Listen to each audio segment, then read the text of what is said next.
Video کے نیچے subscribe کے بٹن پہ کلک کریں، بیل کے آئیکن پہ کلک کیجئے تاکہ ہر نئی ویڈیو کی نوٹیفیکیشن آپ کو مل جائے۔ وہ ذرا قریب ہو جائیں اور جو قرآن پڑھنا چاہتے ہیں وہ قرآن لے کر بیٹھیں۔ ابھی آپ کے سامنے پارہ 28 سورۃ المجادلہ رکوع نمبر 3 اس کی تلاوت کی جا رہی ہے۔ اعوذ باللہ من الشیطان الرجیم، بسم اللہ الرحمن الرحیم۔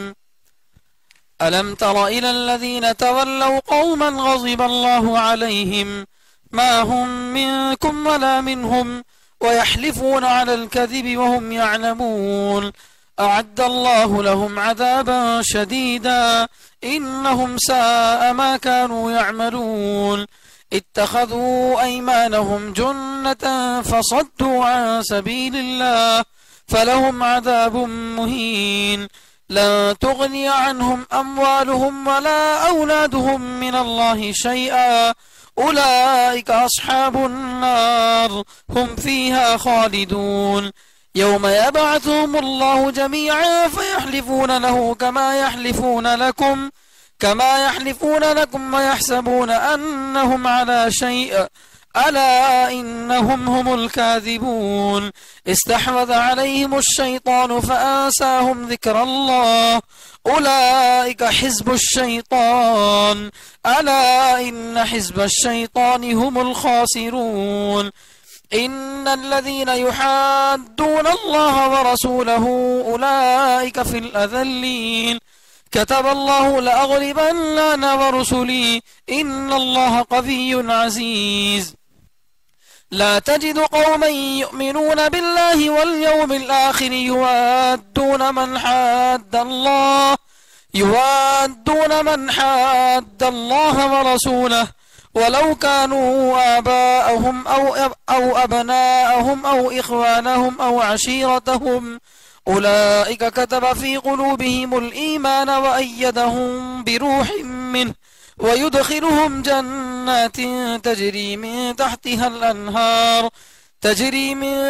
الأنهار خالدين فيها رضي الله عنهم ورضوا عنه أولئك حزب الله ألا إن حزب الله هم المفلحون صدق الله العظيم۔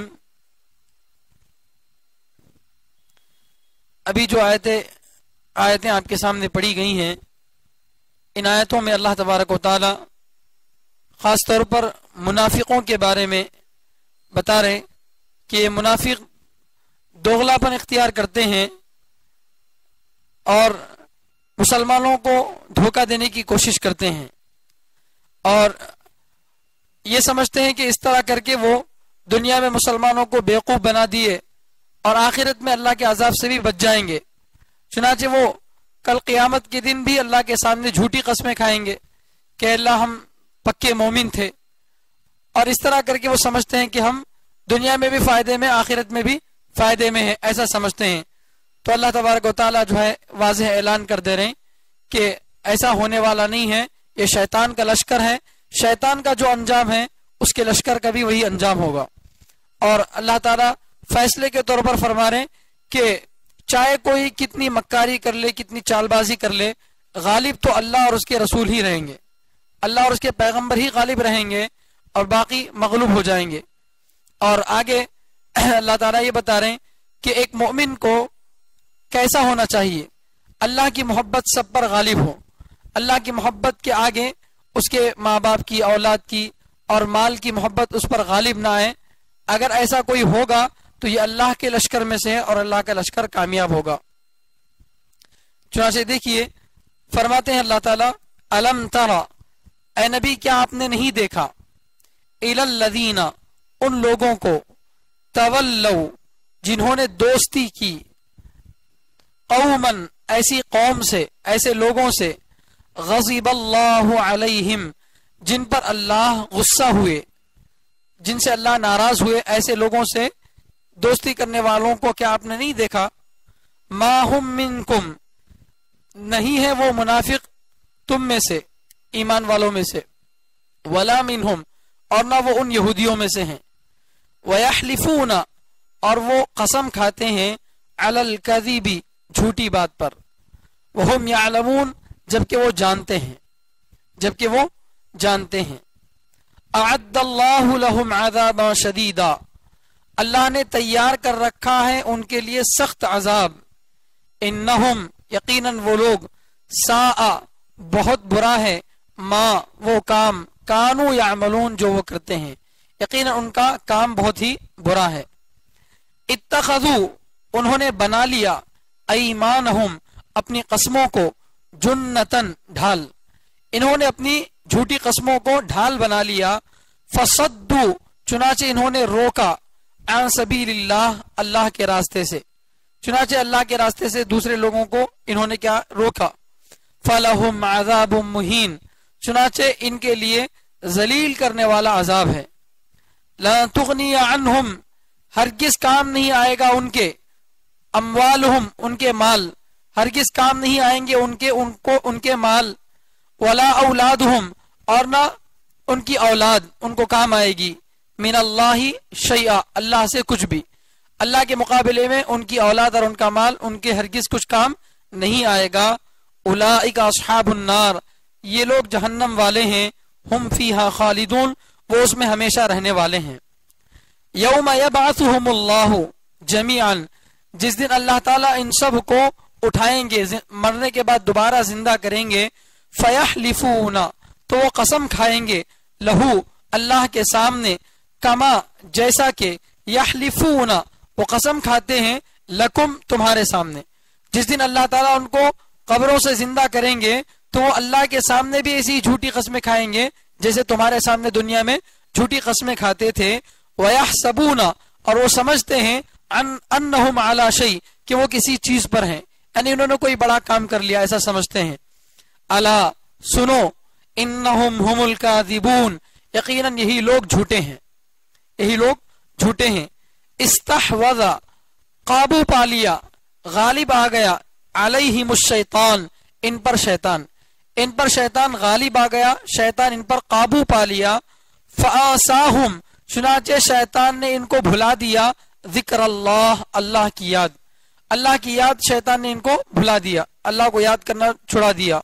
اولئک حزب الشیطان یہ لوگ ہی شیطان کا لشکر ہیں. الا سنو، ان حزب الشیطان هم الخاسرون کہ شیطان کا لشکر ہی خسارے میں ہے، ناکام ہے.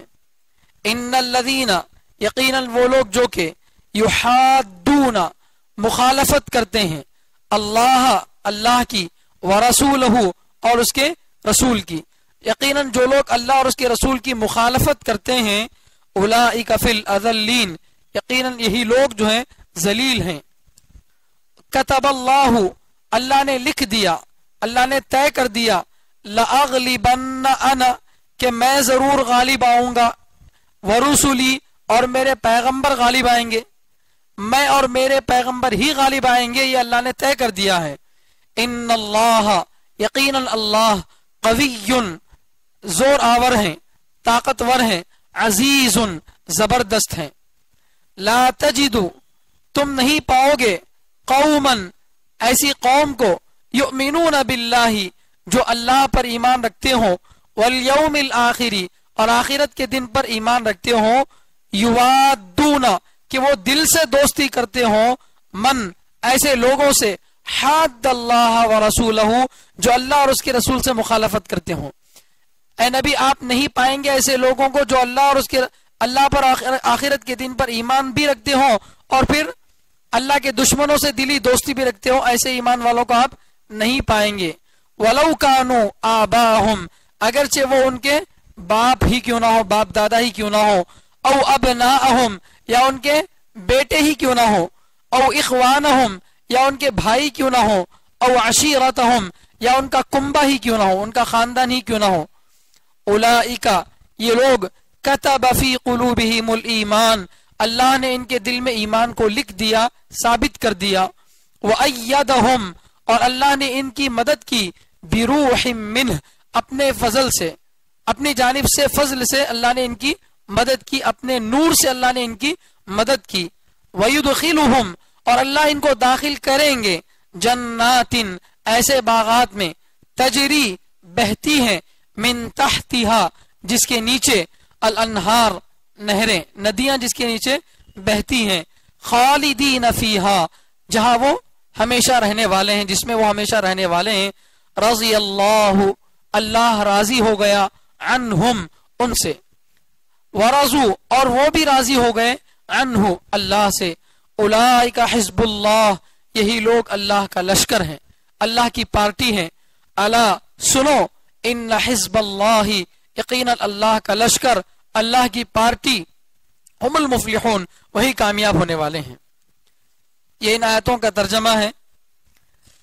آپ نے گزشتہ بھی تفسیر سنی ہے جس میں اللہ تبارک و تعالی پچھلے رکوع میں بھی منافقوں کے بارے میں بتا رہے تھے کہ منافق سرگوشی کرتے تھے، چپکے چپکے سے باتیں کرتے تھے تاکہ مسلمانوں کو پریشان کیا جائے، اور خفیہ چھپ چھپ کر رسول اللہ صلی اللہ علیہ وسلم کی نافرمانی، گناہ اور ظلم کی پلاننگ کرتے تھے. حالانکہ اللہ اور اس کے رسول نے ایسے کاموں سے ان کو منع کیا تھا، اس کے باوجود وہ جو ہے ایسے غلط کام کیا کرتے تھے. تو منافقوں ہی کا تذکرہ آگے بڑھتا گیا. آگے فرمایا گیا کہ یہ لوگ رسول اللہ صلی اللہ علیہ وسلم کا قیمتی وقت ضائع کرنے کے لیے آپ کے پاس جا کر لمبا وقت جو ہے لیتے تھے، اور اللہ کے نبی صلی اللہ علیہ وسلم اپنے اخلاق کریمہ کی وجہ سے ان لوگوں کو منع نہیں کرتے تھے. لیکن اللہ تعالیٰ نے جو ہے کہا کہ اگر تم اللہ کے نبی سے کچھ وقت لینا چاہتے ہو تو جانے سے پہلے کیا کرو؟ صدقہ کرو. پھر بعد میں اس حکم کو جو ہے ختم کر دیا گیا، کیونکہ اب جو منافق تھے وہ تو پیسہ خرچ کر کے جانے والے تھے نہیں، اور جو ایمان والے تھے ان کے لیے اللہ تعالیٰ نے بعد میں حکم کو منسوخ کر دیا. انہی منافقوں کا ذکر آگے بھی آ رہا ہے. اور پچھلے ایک بات رہ گئی تھی کہ ایک آیت آئی تھی جس میں اللہ تعالیٰ یہ فرما رہے تھے کہ اے ایمان والو، جب تم سے کہا جائے کہ مجلس میں کشادہ ہو کر بیٹھ جاؤ تو تم کشادہ ہو کر بیٹھ جاؤ. اگر امیر آپ سے کہیں کہ کھل کر بیٹھو، آنے والوں کے لیے گنجائش پیدا کرو، یا امیر آپ سے یہ کہیں کہ تم اٹھ کر کھڑے ہو جاؤ، پیچھے چلے جاؤ، تو تم ایسا کرو، اس لیے کہ اللہ تعالیٰ تم کو جنت دیں گے اس کے بدلے میں.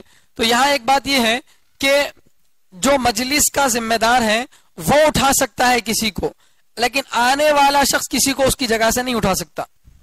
آنے والا شخص کسی کو اس کی جگہ سے نہیں اٹھا سکتا. مثلا کوئی چودھری ہے، بڑا آدمی ہے، اب پہلی صف میں کوئی غریب آدمی آ کر پہلے سے نماز کے انتظار میں بیٹھا ہے، تو وہ آ کر یہ نہیں کہہ سکتا کہ تم اٹھ کے پیچھے جاؤ، میں یہاں بیٹھوں گا. ایسا نہیں کہہ سکتا، اس لیے کہ ایسا اٹھانے سے اللہ کے نبی صلی اللہ علیہ وسلم نے منع فرمایا. جب کوئی آدمی پہلے سے کسی جگہ پر بیٹھ جائے تو وہ اس کی جگہ ہے، اب وہ کوئی دوسرا اس کی اجازت کے بغیر وہاں نہیں بیٹھ سکتا. ہاں اگر وہ اٹھ کر چلا گیا اور کوئی نشانی وہاں پر نہیں چھوڑ کے گیا تو پھر کوئی دوسرا آ کے بیٹھ سکتا ہے. اگر اٹھ کر جاتے ہوئے مثلا کوئی مسواک رکھ کے چلا گیا یا اپنی دستی رکھ کر چلا گیا تو اس کا مطلب یہ کہ دوبارہ وہ واپس آنے والا ہے، تو اس کی جگہ پر ہم کو نہیں بیٹھنا چاہیے. یہ ادب بھی جو ہے نبی علیہ الصلوۃ والسلام نے سکھایا ہے. اب اس رکوع میں بھی اللہ تعالیٰ جو ہے منافقوں ہی کا ذکر کر رہے ہیں، جس کا خلاصہ آپ کے سامنے بتایا گیا کہ اللہ کے نبی صلی اللہ علیہ وسلم سے اللہ تعالیٰ فرما رہے ہیں الم تر الی الذین تولوا قوما غضب اللہ علیہم. اے نبی، کیا آپ نے ان منافقوں کو نہیں دیکھا کہ وہ منافق ان یہودیوں سے اپنی دوستی رچاتے ہیں جن یہودیوں پر اللہ کا غصہ ہے. سورہ فاتحہ میں ہم جو آخر والی آیت پڑھتے ہیں غیر المغضوب علیہم ولا الضالین، تو نہ ان لوگوں کے راستے پر جن پر اللہ کا غصہ نازل ہوا. اس سے مراد کون ہے؟ یہودی. یہودیوں پر اللہ تعالیٰ کا کیا ہوا؟ غصہ نازل ہوا. اور ولا الضالین سے مراد کون ہے؟ عیسائی، گمراہ لوگ. تو ایک تو اپنے نبی کے قتل کرنے کے در پہ تھے، اور ایک اپنے نبی کی محبت میں اتنے ڈوب گئے کہ نبی کو خدا بنا لیے، افراد اور تفرید کے شکار ہو گئے. تو ان دونوں قوموں کے درمیان اللہ تعالیٰ نے ہم کو امت وسط بنایا، درمیانی امت بنایا. ہم اپنے نبی کو قتل بھی نہیں کریں گے اور اپنے نبی کو خدا بھی نہیں بنائیں گے. جو مقام نبی کا ہے وہ نبی کو دیں گے، جو مقام اللہ کا ہے وہ اللہ کو دیں گے. تو بہرحال یہاں پر قومن غضب اللہ علیہم سے مراد ہے یہودی، چونکہ یہ آیت، یہ جو سورہ ہے مدنی سورہ ہے، یعنی اللہ کے نبی صلی اللہ علیہ وسلم کی ہجرت کرنے کے بعد اترنے والے سوروں میں سے ایک سورہ ہے. اور آپ جانتے ہیں کہ مکے کے اندر تو یہودی نہیں تھے، لیکن مدینے میں بڑی تعداد میں یہودیوں کا غلبہ تھا. اور اللہ کے رسول صلی اللہ علیہ وسلم کے مدینہ منورہ تشریف لے جانے سے پہلے یہودیوں کی وہاں حکومت چلتی تھی. وہ زمیندار تھے اور لوگوں کو قرضے دے کر اپنے احسان کے تلے دبا کر رکھتے تھے.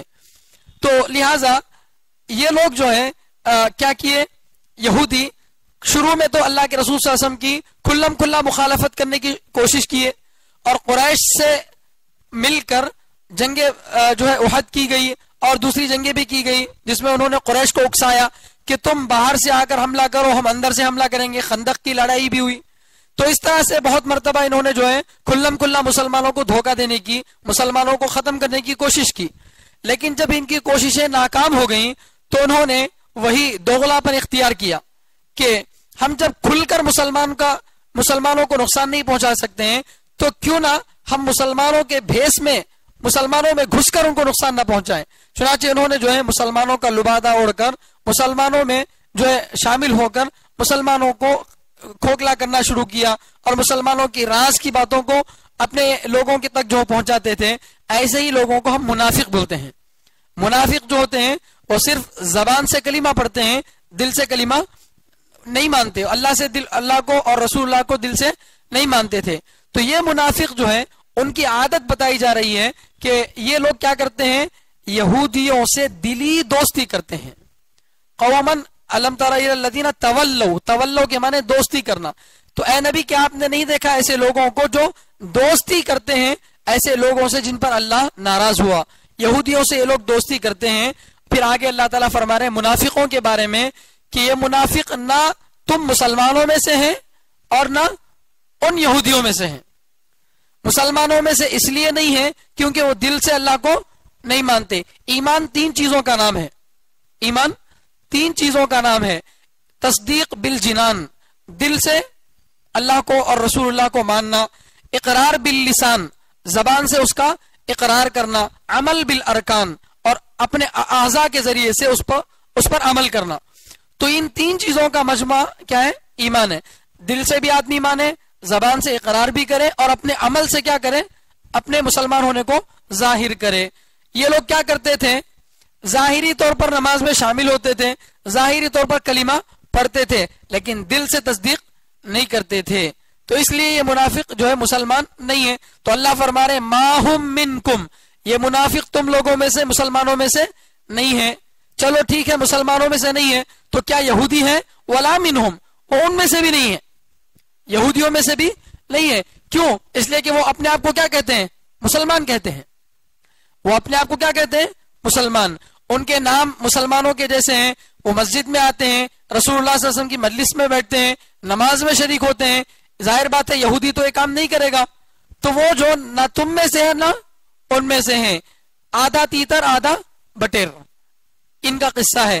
دھوبی کا گدھا، نہ گھر کا نہ گھاٹ کا، اس طرح کا ان کا قصہ ہے کہ یہ نہ اپنے لوگوں کے ہیں نہ تمہارے کام کے ہیں. اس لیے کہ جو دھوکے باز ہوتا ہے، جو اپنی قوم کو دھوکہ دیتا ہے، وہ کبھی دوسروں کا بھی وفادار نہیں ہو سکتا. جو اپنوں کو دھوکہ دے وہ کبھی دوسروں کا وفادار نہیں ہو سکتا. اس کو جب موقع ملے گا، جب اس کو اور بڑا نفع دکھے گا تو وہ وہاں بھی دھوکہ دہی کرے گا. تو اس لیے جو ہے اللہ تعالیٰ فرمانے کہ یہ نہ تم میں سے ہیں نہ ان میں سے ہیں. وَيَحْلِفُونَ عَلَى الْكَذِبِ، اور وہ لوگ کیا کرتے ہیں؟ جھوٹ پر قسم کھاتے ہیں. یعنی جب کوئی مسلمان ان کو دیکھتا کہ بھائی تم تو ہمارے مسلمانوں میں سے اپنے آپ کو کہتے ہو اور یہودیوں سے بھی دوستی کرتے ہو، ان کے ساتھ بھی اپنے تعلقات رکھتے ہو، تو وہ جھوٹی قسمیں کھاتے ہیں کہ نہیں ہم بلکہ تمہارے ساتھ ہیں. اس کا تفصیلی واقعہ 6ویں پارے میں بھی اللہ تعالیٰ جو ہے فرماتے ہیں یا ایھا الذین آمنوا لا تتخذوا اليہود والنصارى اولیاء بعضهم اولیاء بعض ومن يتولهم منکم فانه منهم ان اللہ لا يهدي القوم الظالمین. تو یہ لوگ جو ہے جھوٹی قسمیں کھا کر کہتے تھے کہ ہم ان یہودیوں کے پاس اس لیے جا رہے ہیں کہ کہیں خدا نخواستہ قحط آ گیا، کوئی پریشانی آ گئی تو یہ مدینے کے سوداگر ہیں یہودی، ان سے اگر دشمنی مول لیں گے تو ہمارا کیا ہوگا دشمنی مولنے کی صورت میں. اس لیے ہم تھوڑی بہت ان سے دوستی باقی رکھتے ہیں، حالانکہ تھوڑی بہت نہیں بلکہ دلی دوستی ان سے رکھتے تھے.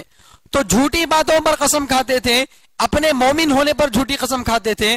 تو اللہ تعالیٰ فرما رہے وَيَحْلِفُونَ عَلَى الْكَذِبِ، یہ جھوٹی قسم کھاتے تھے، جبکہ جھوٹی قسم کھانا بہت بڑا گناہ ہے. قسم کس کی کھائی جاتی ہے؟ اللہ کے نام کی. اللہ کے نام ہی کی قسم کھانا جائز ہے. قرآن کی قسم کھانا بھی جائز نہیں ہے. قرآن کی قسم کھانا بھی جائز نہیں، کتابوں میں صاف مسئلہ لکھا ہے. کیونکہ سب سے زیادہ محترم، سب سے زیادہ عزت کے قابل کون ہے؟ اللہ ہے. ماں کی قسم کھانا یا قرآن کی قسم کھانا جائز نہیں ہے. تو اللہ کی قسم کھانے کا مطلب یہ ہے کہ میں جو کہہ رہا ہوں اس پر اللہ گواہ ہے. تو اللہ کو جھوٹے معاملے پر گواہ بنانے والا کتنا بیوقوف اور کتنا بڑا مکار ہوگا. تو اس لیے جھوٹی قسم کھانا وہ بھی جان بوجھ کر یہ اور بڑا گناہ ہے. کبھی انجانے میں آدمی سمجھ رہا کہ فلاں کام ہو گیا اور قسم کھا کے کہہ رہا کہ ہاں ہو گیا, لیکن بعد میں پتا چلا کہ وہ کام نہیں ہوا تھا, تو یہ انجانے میں جھوٹی قسم ہوئی, اس کا گناہ کم ہے.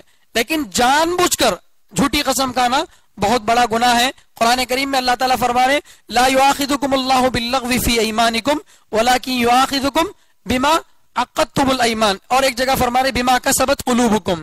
تو اللہ تعالیٰ بیکار کی قسموں پر مواخذہ نہیں کرتے, لیکن جو قسمیں تم نے جان بوجھ کر کھائی ہیں, جھوٹی قسمیں کھائی ہیں, اللہ ان پر ضرور کیا کریں گے, پکڑ کریں گے. تو یہ جو جھوٹی قسمیں کھاتے تھے تو معلوم ہوا کہ جھوٹی قسم کھانا یہ مومن کی نشانی نہیں ہے, یہ منافق کی نشانی ہے جھوٹی قسمیں کھانا. وہم یعلمون, تو جھوٹی قسمیں کھاتے تھے انجانے میں نہیں بلکہ وہم یعلمون, جبکہ وہ جانتے تھے. ہم جھوٹی قسم کھا رہے ہیں جانتے ہوئے پھر بھی کیا کرتے تھے, قسم کھاتے تھے. چونکہ جب دل میں ایمان ہوگا نہیں تو آدمی کے لیے ہر جھوٹ, ہر دھوکہ اور ہر غلط کام کیا ہو جائے گا, آسان ہو جائے گا. ایمان ہی آدمی کو برے کاموں سے روکتا ہے. اگر آدمی کے دل میں ایمان ہی نہیں ہوگا تو پھر اس کے لیے ہر کام آسان ہو جائے گا.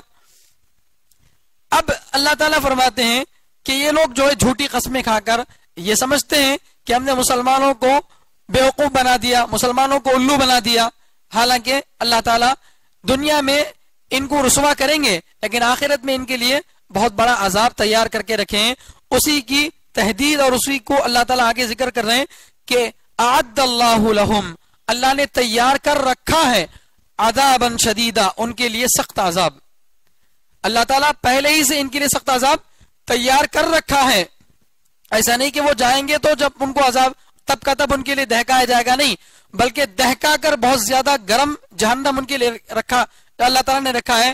ایک جگہ اللہ تعالیٰ فرماتے ہیں وسیق الذین کفروا الی جہنم زمرا حتی اذا جاؤوها فتحت ابوابها, کہ کافروں کے لیے جو ہے جب وہ جہنم کے پاس آئیں گے تب ان کے دروازے کھلیں گے. کیوں؟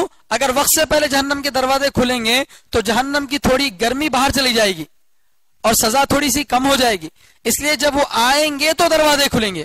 اور جنت والوں کے لیے اللہ تعالیٰ کیا فرما رہے ہیں وسیق الذین اتقوا ربهم الى الجنة زمرا حتى اذا جاؤوها وفتحت ابوابها, جب جنتی جنت کے پاس آئیں گے تو دروازے پہلے سے کھلے ہوں گے, اس لیے کہ استقبال کرنا ہے.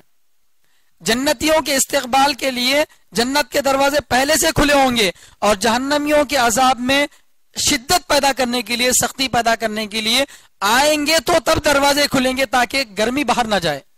تو اس طرح سے اللہ تعالیٰ نے ان کے لیے عذاب کو تیار کر رکھا ہے.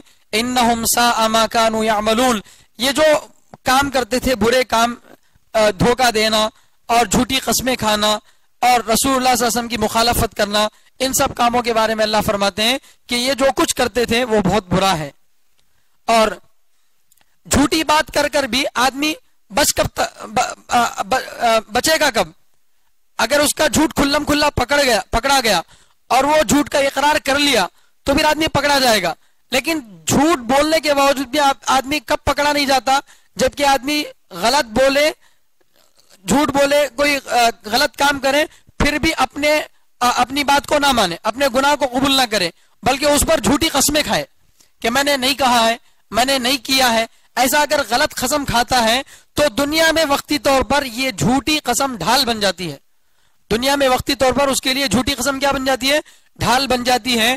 مسلمانوں کے جو ہے طرف سے جہاد سے اور مسلمانوں کی طرف سے جو غیر مسلموں پر جو ٹیکس لاگو ہوتا ہے اس سے وہ لوگ بچ جاتے تھے.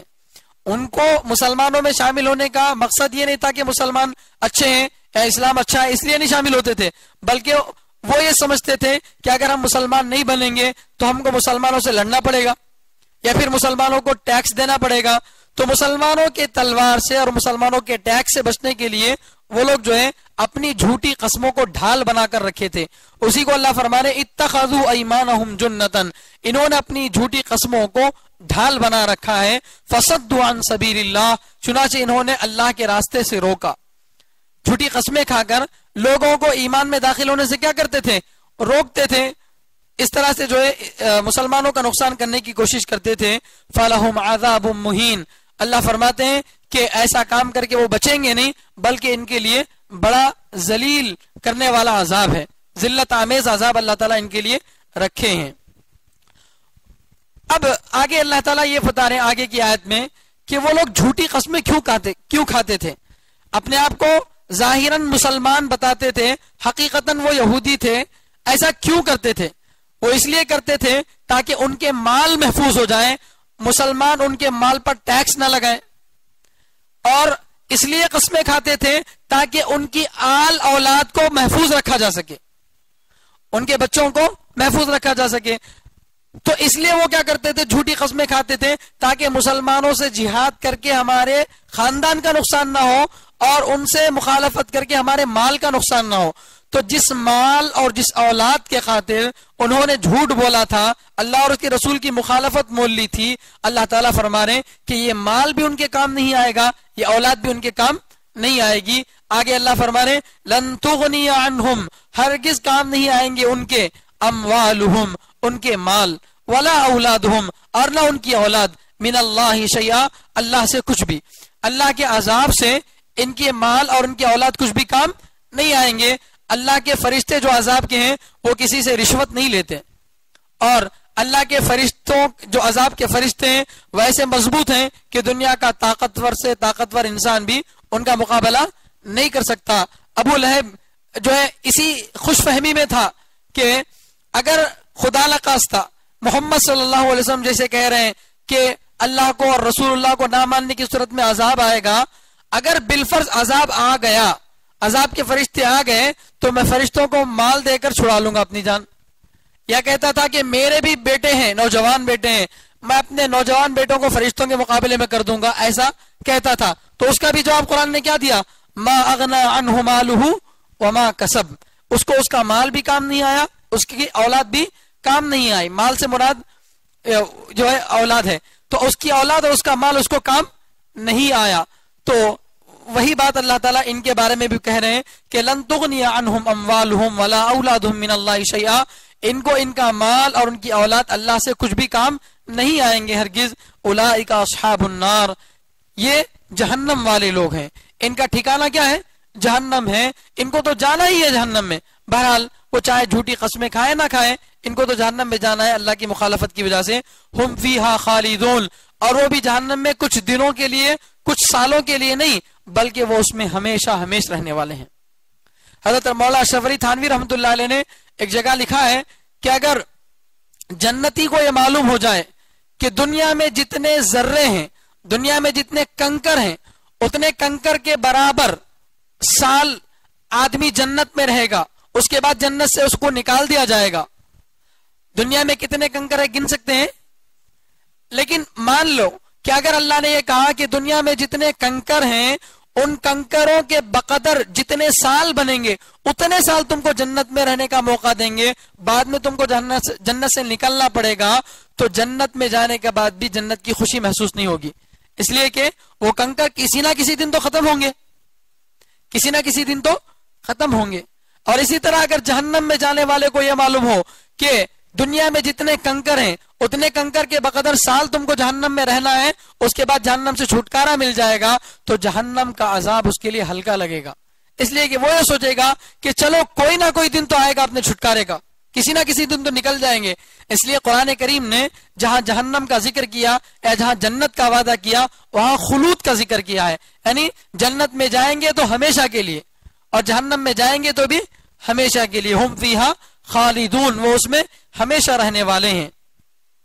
یوم یبعثہم اللہ جمیعا فیحلفون لہ کما یحلفون لکم ویحسبون انہم علی شیء، یہ جو اللہ تعالیٰ کے سامنے جھوٹی قسمیں کھائیں گے وہ کب کھائیں گے؟ اللہ تعالیٰ فرماتے ہیں کہ جس دن اللہ تعالیٰ ان کو قبروں سے زندہ کریں گے۔ کب زندہ کریں گے؟ ایک مرتبہ سور پھونکا جائے گا تو پوری دنیا ختم ہو جائے گی، تباہ اور برباد ہو جائے گی، اور پھر دوسری مرتبہ اللہ تعالیٰ کی طرف سے سور پھونکا جائے گا تو جتنے مردے ہیں وہ سب زندہ ہوں گے۔ ایک بارش ہوگی، اس بارش کی وجہ سے جس طرح زمین سے پودے اگتے ہیں، اسی طریقے سے اس بارش کی وجہ سے زمین میں جتنے دفن مردے ہیں وہ سب کے سب اپنی قبروں کو چیرتے ہوئے باہر نکلیں گے، چاہے وہ مسلمان ہو غیر ہو کوئی بھی ہو، سب کے سب اپنی قبروں سے نکلیں گے۔ تو دوسری مرتبہ جب سور پھونکا جائے گا اور لوگ قبروں سے زندہ ہوں گے تو اب حساب اور کتاب کا میدان ہے، یوم الحشر، یوم الحساب ہے، حساب دینا ہے۔ تو اللہ کے سامنے اپنے برے کاموں کا حساب دینے کا وقت آیا تو اللہ پوچھیں گے ان سے کہ کیا تم مومن تھے؟ تو وہ لوگ کیا تم یہودیوں کے ساتھ نہیں تھے؟ کیا تم جو ہے یہودیوں سے دلی محبت نہیں کرتے تھے؟ تو وہاں بھی اللہ کے سامنے جھوٹی قسمیں کھائیں گے، اس لیے کہ غلط کام کی جب آدمی کو عادت پڑ جاتی ہے تو وہ غلط کام کی عادت آدمی کو بڑے لوگوں کے پاس بھی جھوٹ بولنے پر مجبور کر دیتی ہے۔ چھوٹے بچوں کے سامنے جھوٹ بولنے والا بڑے لوگوں کے سامنے بھی کبھی جھوٹ بول دے گا، اسی لیے چھوٹے بچوں کو بھی جھوٹا وعدہ کرنے سے کیا کیا گیا؟ منع کیا گیا۔ ماں اپنے بچے کو بہلانے کے لیے کہہ دیتی ہے کہ ادھر آ میں تجھے چاکلیٹ دوں گی، حالانکہ ماں کے ہاتھ میں کوئی چاکلیٹ نہیں ہوتا۔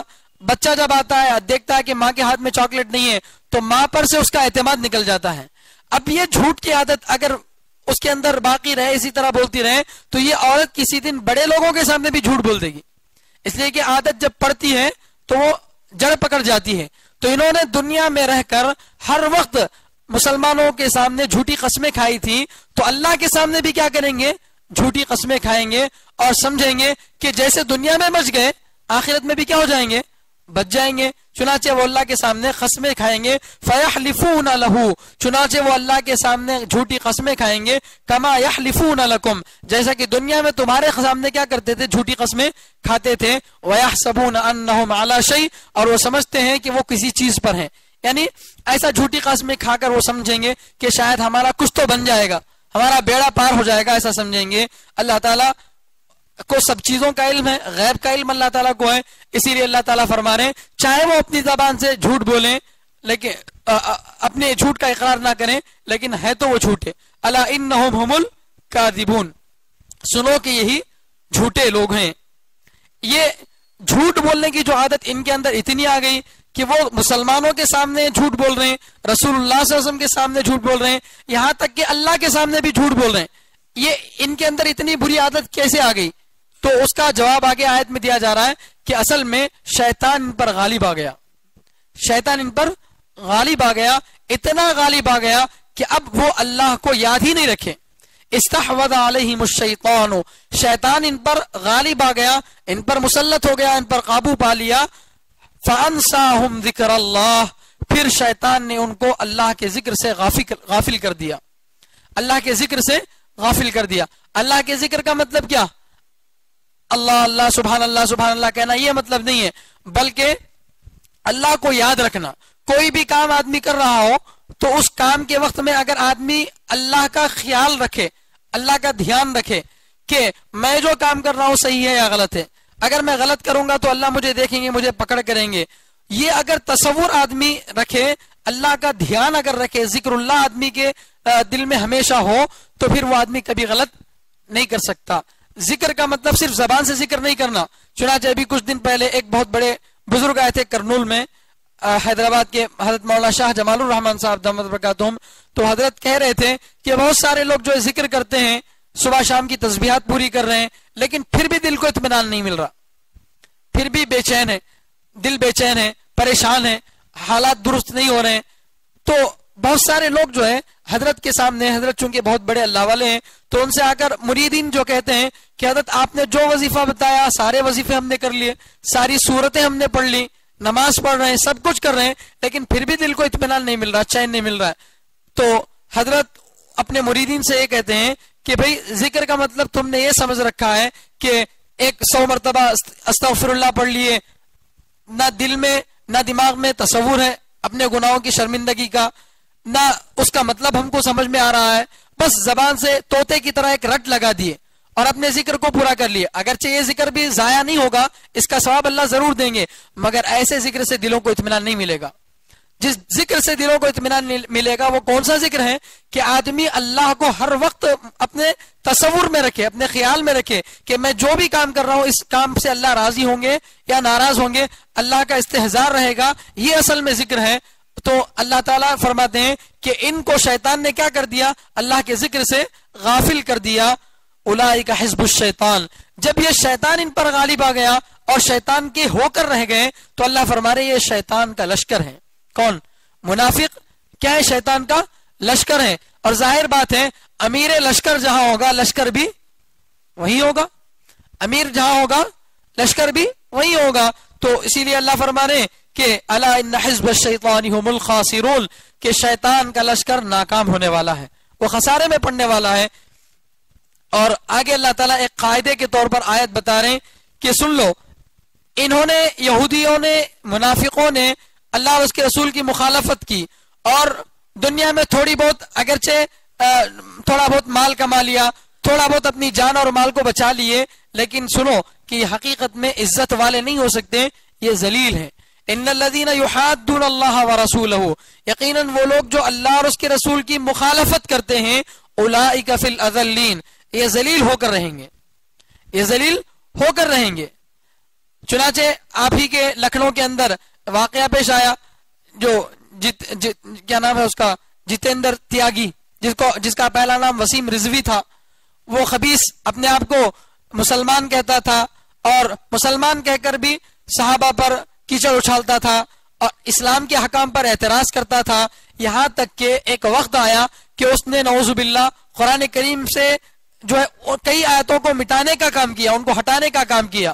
اور یہ دوستی یہاں پر رکی نہیں، بلکہ غیروں سے جو دوستی ہے وہ اتنی آگے بڑھ گئی، اتنا زیادہ وہ غیروں سے دوستی، دلی دوستی، ابھی جس کا ذکر آیا ہے آگے بھی آ رہا ہے کہ غیروں سے اچھا سلوک کر سکتے ہیں، ان کے ساتھ ہمدردی کر سکتے ہیں، لیکن دلی تعلق ان سے نہیں رکھ سکتے. تو ان سے اتنا زیادہ ان کو خوش کرنے کے لیے اسلام پر اعتراض کیا، نبی علیہ السلام کی شان میں گستاخی کیا، قرآن پر اعتراض کیا، سب کچھ کیا، لیکن اس کا دل نہیں بھرا. یہاں تک کہ اپنا دھرم پریورتن کر لیا، اپنے مذہب کو بدل لیا اور یہ سمجھا کہ ایسا کر کے میں ان کے یہاں عزت والا بن جاؤں گا. لیکن تاریخ گواہ ہے کہ ایسے دوغلا پن اختیار کرنے والوں کو ہمیشہ زمانہ ٹھکراتا ہے. چنانچہ کچھ ہی دنوں میں ادھر سے ویڈیو آنے شروع ہو گئے کہ اس کو مسلمانوں نے دھتکار دیا ہے، اسے نہ شیعہ اپنانے کے لیے تیار ہیں، نہ سنی اپنانے کے لیے تیار ہیں، نہ کوئی اور مسلمانوں کا فرقہ اپنانے کے لیے تیار ہے. یہ تو جو ہے راندہ درگاہ ہے، اس کو تو بھگایا گیا ہے. اب اس کو ہمارے علاوہ اور کون ٹھکانہ دے گا؟ یہ مجبوری میں ہمارے پاس آیا ہے، اسے کوئی ہندو دھرم سے محبت نہیں ہے. تو کیا ہوا نتیجتاً؟ اس کا وہ گھر جس میں وہ رہتا تھا وہ گھر بھی اب چھین لیا جا رہا ہے. ذلت اس کو دنیا میں اللہ تعالیٰ دکھا رہے ہیں. یہ انجام ہوتا ہے اللہ تعالیٰ کی طرف سے کہ اگر اللہ اور اس کے رسول کی مخالفت کریں گے تو اللہ بہت مرتبہ دنیا کے اندر بھی آدمی کو ذلیل کر کے رہیں گے. اگر وقتی طور پر دنیا میں عزت مل جائے تو وہ عزت بھی عزت نہیں ہوتی. آپ جانتے ہیں جتنے بڑے بڑے نیتا ہیں اسلام پر اعتراض کر رہے ہیں اور مدرسوں پر مسجدوں پر انگلیاں اٹھا رہے ہیں، ان کی آہو بھگت جو کی جا رہی ہے وہ صرف ان کے مرتبے کی وجہ سے. اگر تھوڑی دیر کے لیے ان کی پوسٹ ہٹا دی جائے تو پھر ان کو کوئی کتا بھی نہیں پوچھے گا، ان کو کوئی کتا بھی نہیں پوچھے گا. الحمدللہ اس حلیے میں ہم جس جگہ بھی جائیں گے لوگ سلام کریں گے. ہمارے پاس کوئی پیسہ نہیں ہے، کوئی جائیداد نہیں ہے، کوئی مقام اور مرتبہ نہیں، لیکن اللہ کی محبت ہے. اللہ کی محبت کی وجہ سے اللہ تعالیٰ ہم جہاں جائیں گے لوگ ہمارا کیا کریں گے؟ استقبال کریں گے، ہم سے جو ہے ڈریں گے، ہماری عزت کریں گے.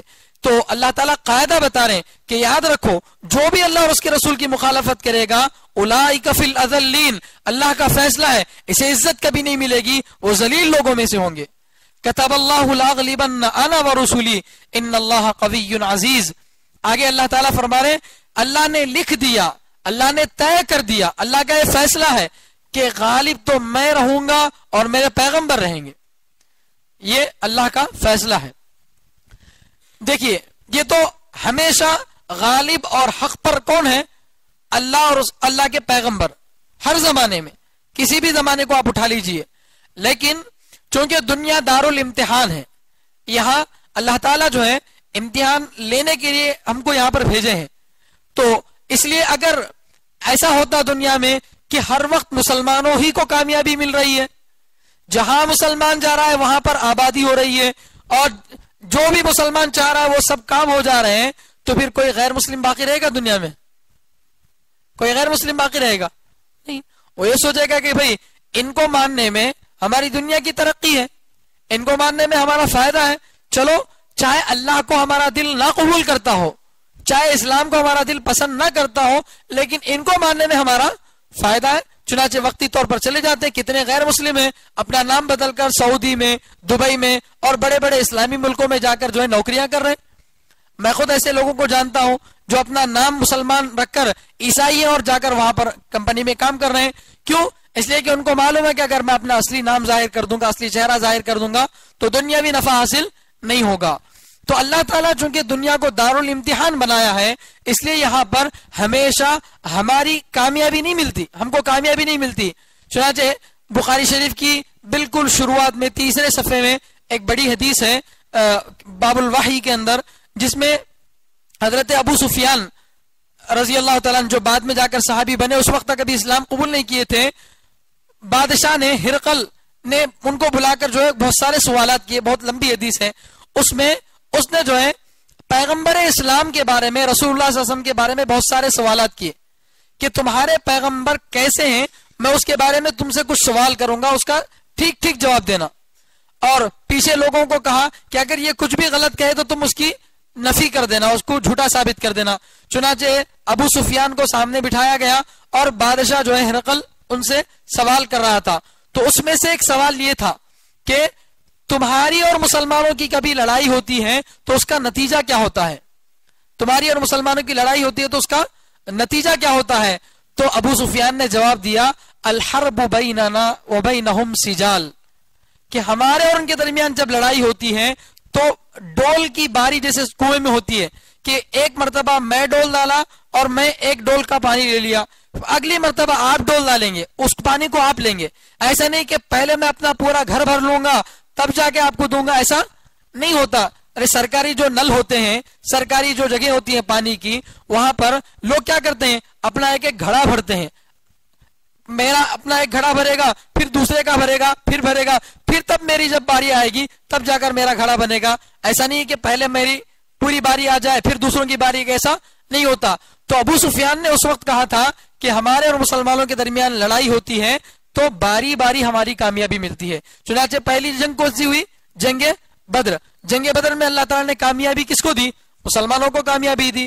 اور جنگ احد میں ظاہری اعتبار سے مسلمانوں کو تھوڑا نقصان پہنچا، تو اس کو وہ جو ہے ناکامی سے تعبیر کر کے بتا رہے تھے کہ کسی جنگ میں وہ جیتے تو کسی جنگ میں ہم جیتے۔ اگر ہر وقت کامیابی ہی کامیابی ملتی تو پھر امتحان ہی نہیں ہوتا، آزمائش ہی نہیں ہوتی۔ تو اس لیے اللہ تعالیٰ جو ہے دنیا کی حد تک، دنیا میں آزمائش کے لیے بہت مرتبہ کیا کرتے ہیں، مسلمانوں کو ان کے اعمال کی وجہ سے کیا کرتے ہیں، مغلوب دکھاتے ہیں، حالانکہ مغلوب نہیں ہوتے۔ ہم اگر احکام اسلام پر عمل نہیں کرتے ہیں تو ہماری کوتاہیوں کی وجہ سے اسلام کبھی ختم نہیں ہوتا، اسلام کبھی جو ہے مغلوب نہیں ہوتا۔ تو اس لیے اللہ تعالیٰ کا فیصلہ ہے کتب اللہ لاغلبن انا ورسولی، اللہ نے یہ طے کر دیا ہے کہ میں غالب ہو کر رہوں گا اور میرے پیغمبر غالب رہیں گے۔ اللہ کے غالب ہونے کا مطلب کیا؟ اللہ تو ہر وقت غالب ہے۔ نعوذ باللہ اللہ کی کبھی کسی سے لڑائی ہوتی ہے؟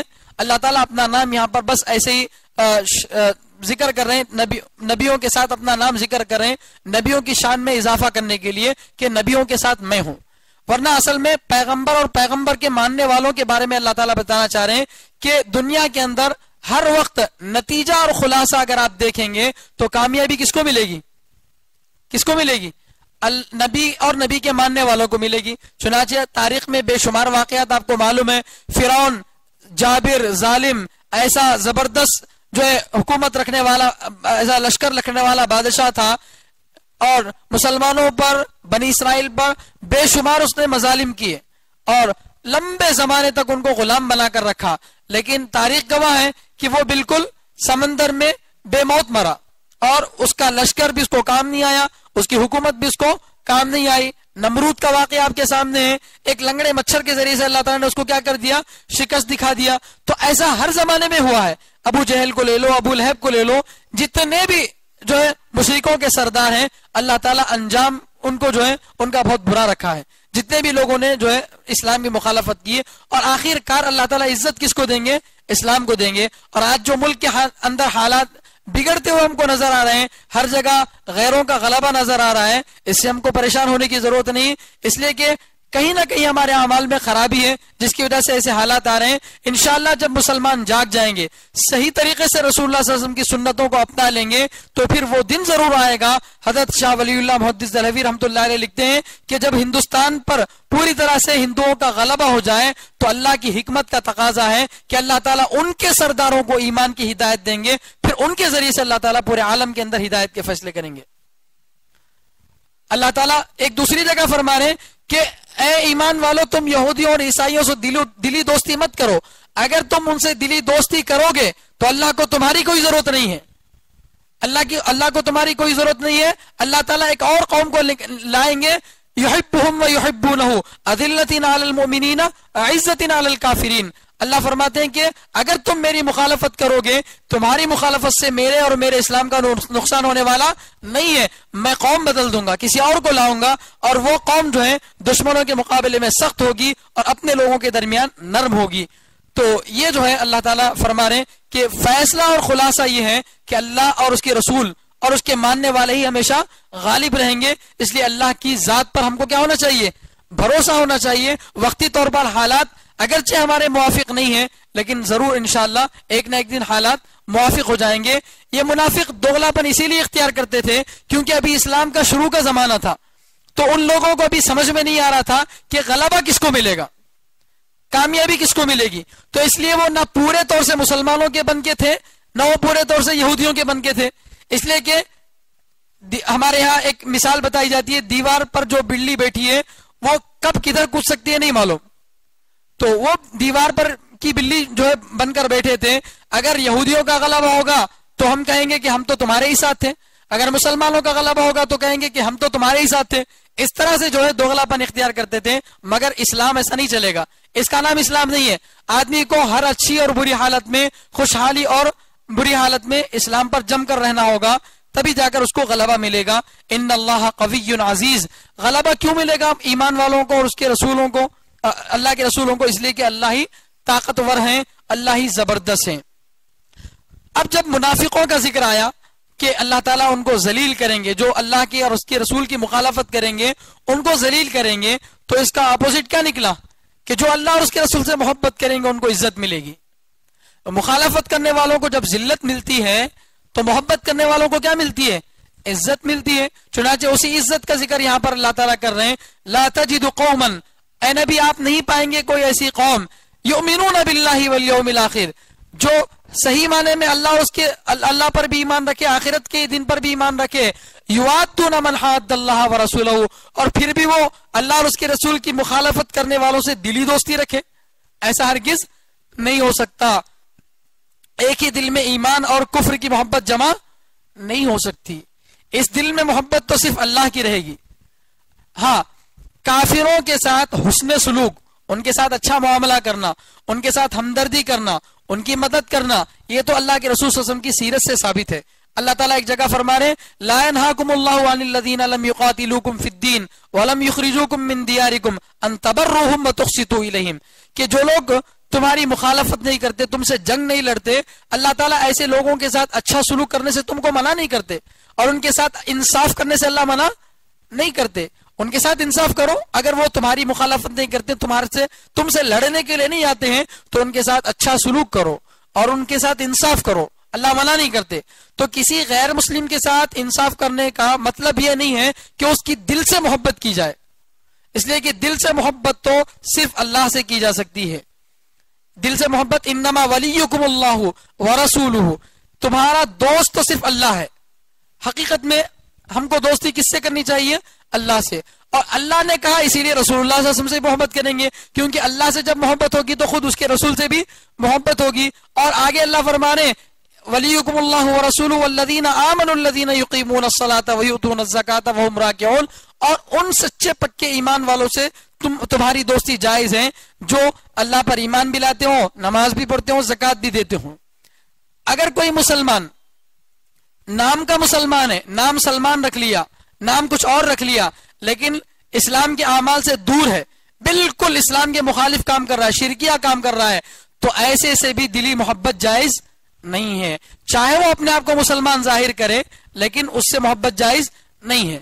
تو نہ غیر مسلم سے دلی محبت جائز ہے, نہ ایسے مسلمانوں سے محبت جائز ہے جو ظاہراً مسلمان ہیں لیکن حقیقتاً ان کے اندر کوئی اسلام کا تصور نہیں ہے، ایسے لوگوں سے جائز نہیں ہے۔